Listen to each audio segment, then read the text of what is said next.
Couldn't this universe have come into being by chance, out of billions of possibilities?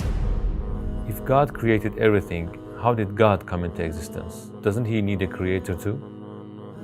What do you say to a materialist who says that I don't believe what I don't see?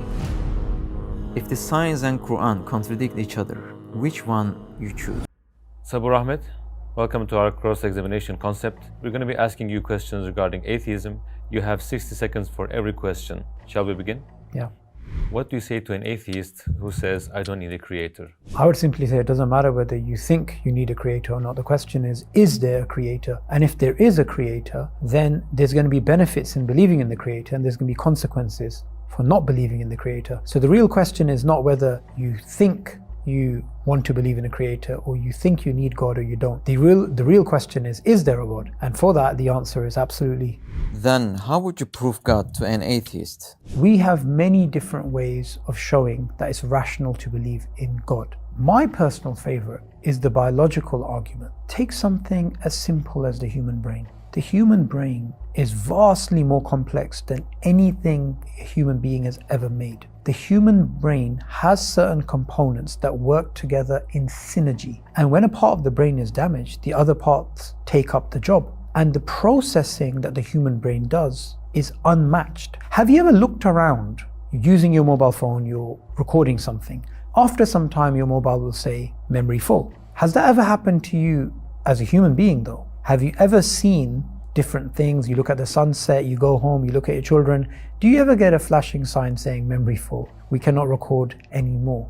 No, you remember what happened when you were a child. You remember your high school. You can go back right now, 20 years, recall a memory and even recall details about that memory, record the emotions of that memory. Now, all of this we are supposed to believe is the product of a blind, naturalistic, mechanistic process without intentionality? That's ludicrous. Now, there's three ways that somebody can explain biological design. Biological design is either the result of chance, or it's necessity, it was just meant to be that way, or there is a God, there is a designer. Now, if you're going to say it's chance, then we might as well not have a conversation, because everything can be chance, anything can be due to chance. I could simply gamble all of my life savings and put them in the lottery, and I could say, well, there's a chance. But human beings don't act like that. Chance is not something that can make something as sophisticated as the human brain or other things that we point out in terms of biological design. Necessity. Well, what's necessary about us being the way that we are? We could have been otherwise. We could have not existed. So that's a non-starter. So if we logically break it down, the only logical possibility is that there is a designer behind the design. And this is completely natural and intuitive to believe. But the Darwinists want us to believe that behind design, there's an illusion of design. And that is a much harder proposition to swallow. Couldn't this universe have come into being by chance, out of billions of possibilities? I would say if we were to entertain such a ridiculous possibility, then we could claim the same about anything else. If you see $100 enter your bank account, you could say somebody in Mexico was accidentally putting in their details and they accidentally put in my details. You could claim anything about anything. There would be no reason to do science because you would study a natural phenomena, and rather than giving the most plausible explanation, you could take any number of infinite ad hoc explanations and say, it could have been this, it could have been that. However, we as human beings don't operate like that. If you know there's a 1% chance that a drink I'm about to give you has poison and 99% chance you'll be fine, you're going to refuse that drink. Probabilities help us make decisions. We don't just say to ourselves, well, chances are I'll be okay, so I'll be fine with that. Now, if I told you there's 99% poison in there that could kill you and 1% that you'll be fine, you definitely wouldn't take that. So we use probabilities to come up with reasons for our behavior, conclusions for how we should be living. So when it comes to God, why do we throw those probabilities out? Why do we go with the most absurd ideas? Well, the universe is highly improbable, but there is a chance. The inconsistency is explained by the fact that people don't want to believe in God. Because whoever's consistent, they would never entertain the idea that this universe, with all its vast complexity, can be the result of blind chance. What do you say to those who say that as science develops, it eliminates belief and explains everything? As the torchlight of science illuminates the dark room, the room for theism dissipates. So as we discover more and more, there is less for God to explain. That's the general idea. This can be challenged by a simple verse of the Quran. Allah mentions in the Quran, and I'm paraphrasing here, "Do you not see the birds up in the sky? And those birds, they are folding their wings and bringing them in. And none holds them up except Allah." So there's two things going on in this verse. The first is that Allah acknowledges there's something mechanical going on because Allah points to the wings. But then Allah says none holds them up except Allah. So here we have two types of explanation. We have a mechanical explanation, a how explanation, and we have a why explanation or an agency explanation. These are two complementary types of explanation. The atheist wants us to believe that the mechanical challenges the agency. We would say the mechanical and the agency go hand in hand. So as science develops, as we understand photosynthesis, as we understand how the universe expands and changes, as we understand the mechanisms, it doesn't mean that the agency is removed. If anything, the existence of the agency is reinforced by the discovery of the mechanism. So the converse is true to what they claim. As science progresses, the explanatory power of theism increases. But we have laws of physics in the universe and things are happening in order. Do we need a God to explain the universe? I would say that's a false dichotomy because the atheist is pitting the laws of the universe against God. But that's not sensible. The real question is, since there are laws that both atheists and theists agree on, what is the best explanation of those laws? Is it that those laws came about by naturalism, by nothing, by everything being broken down to natural processes and materials? Or is it the case that behind these laws and patterns there is an intelligence, there is something superior to matter? And the latter makes a lot more sense than the former. Some people say the Creator may have set the laws and might have left. What do you say to those people? I would say, imagine a factory where somebody hires 1,000 people, puts rules in place, puts regulations in place, says goodbye to everyone for 10,000 years. Would that place last a month, let alone 10,000 years? What would be the most natural thing to do if you created something? Would it be to just ignore it as if it doesn't exist? Or would it be to actively participate, actively support, actively make it function? The idea of there being a God who creates things and moves away is not the idea of a God who is wise and all-knowing and all-powerful and all-caring and loving and merciful. That's a negligent God, and that's not a God that theism posits. What do you say to a materialist who says that I don't believe what I don't see? The answer is pretty simple. We don't see God, but we see God's creation. In many domains of human knowledge, we don't see the cause, but we see the effect. A detective may see footsteps and infers from the footsteps that there was a human being here. If you walk past a beach and you see writing and it says, "I love you," you would think somebody took a stick and wrote that. You didn't see it happen, but you infer. We can see biological design. We can see the night sky. We can see design all around us. We can see the thirst human beings have for spirituality. We can see the morals that we have.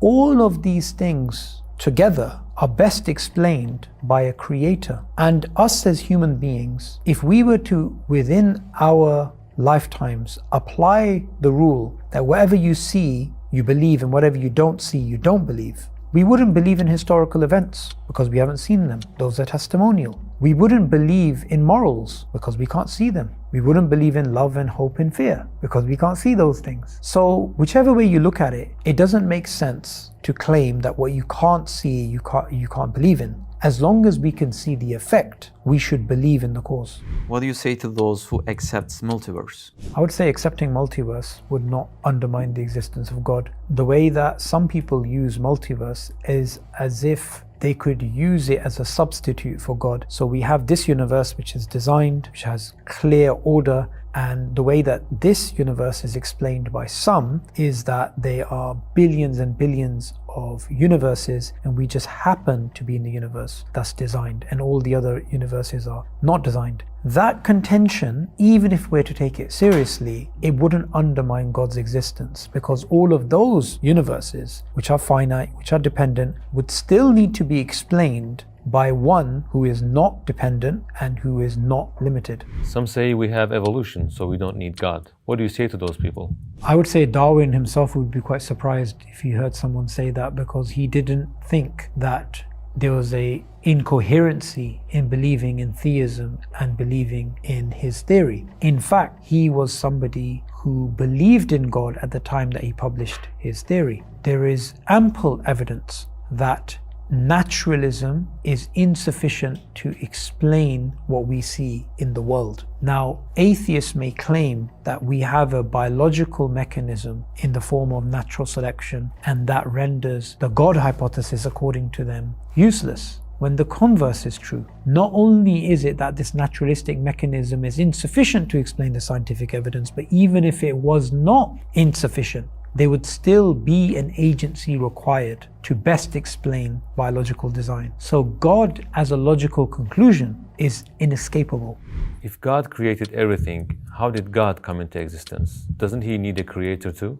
I would say this is a misplaced question. Everything that has a beginning needs a cause. God does not have a beginning, therefore God doesn't need a cause. I wouldn't say everything has been created and then say, but God doesn't have a creator. I would say everything that begins to exist has a creator, and God did not begin to exist. God is the first and the last, no beginning, no end, and the only one that has been there for eternity. So that question only applies to finite, limited beings, not to God. How can you prove that God doesn't have a beginning and he's eternal? If God had a beginning, that would not be God. That would be a limited being.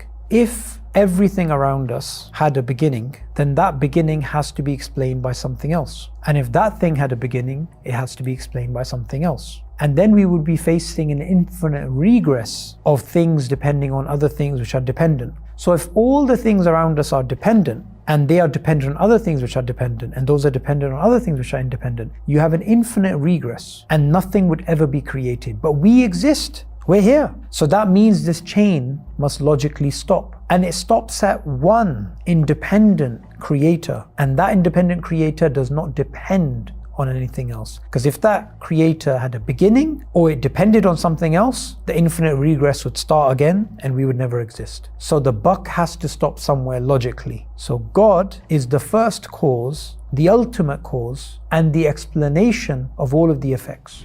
Can there be more than one God?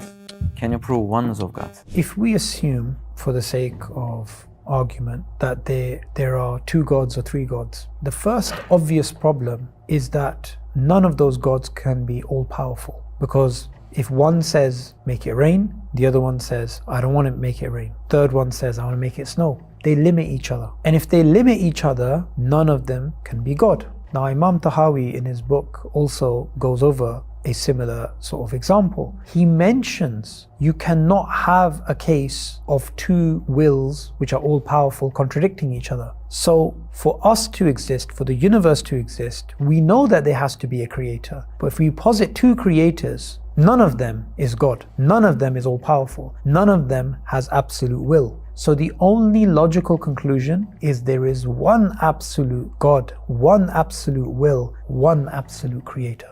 What if there is more than one God, but they agree upon everything? In that case, they agree to work together practically, but from a potential perspective, if they were to disagree, they would still not be all powerful. So from a logical point of view, by getting all the gods to agree, you haven't solved the problem of the incoherency of there being two absolute all-powerful beings. You've tried to put it under the rug, but it's come out like a shining pink elephant. It's a contradiction which cannot be ignored. If the science and Quran contradict each other, which one you choose? I would say that's a false dichotomy. The reason why is because the Quran is God's word and the world is God's word. Allah has given us the tools to try and understand this world, and one of the best tools that we have is science. If there is a contradiction between something in the Quran and something that we've come across in our real world observation or scientific conclusion, it could be that that scientific understanding of the phenomena that we have is wrong. We simply got the science wrong, and many times in the past we have got the science wrong. But there is also times when science is telling you something is not possible because they have an assumption of naturalism and the Quran is telling you it's possible. Science today would tell you it is not possible to have a child born without a father, without sperm. The Quran mentions that Jesus was born without a father. So there is a clear contradiction. I would go with the Quran over scientific consensus that you cannot have a child born without a father, because ultimately, who set the law that you're going to have a child with a father and a mother? That is Allah. And Allah made the law, and Allah can suspend the law. So ultimately, the greatest authority is the word of Allah, and science is a beautiful tool to try and understand the world, but it has limitations. Can we not find the truth and what is moral without religion? Why do we need religion? We can find out many things without religion. We can find out what is inside a cell. We can find out which parts of the brain control movement and thinking. These are things we can discover without God. But deep questions: what is the purpose of life? What's the best way to live? How do we deal with the problem of evil? How do we deal with suffering?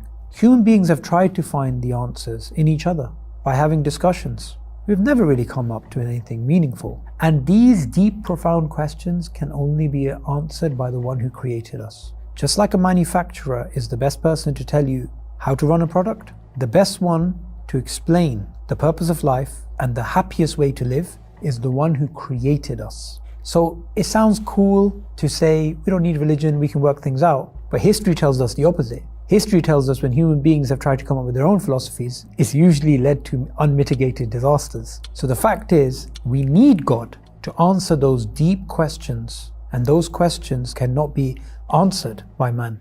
Why did God create me without asking me? This question is usually asked from the perspective of consent being an obligation. So if somebody decides to take my coat without my permission, I have the right to say, what gave you the right to take my coat? If somebody comes into my house without my permission, I would say, what gave you the right to come into my property without my permission? So we are used to consent. However, God doesn't need anybody's consent. God created us. We are slaves of God. We are servants of God. We are creations of God. And God says, we will be questioned. He will not be questioned. So the consent paradigm applies between human beings, but doesn't apply to the one who created all human beings. Brother Sabur, thank you for these convincing answers. Next time we will come with harder questions, inshallah. Inshallah.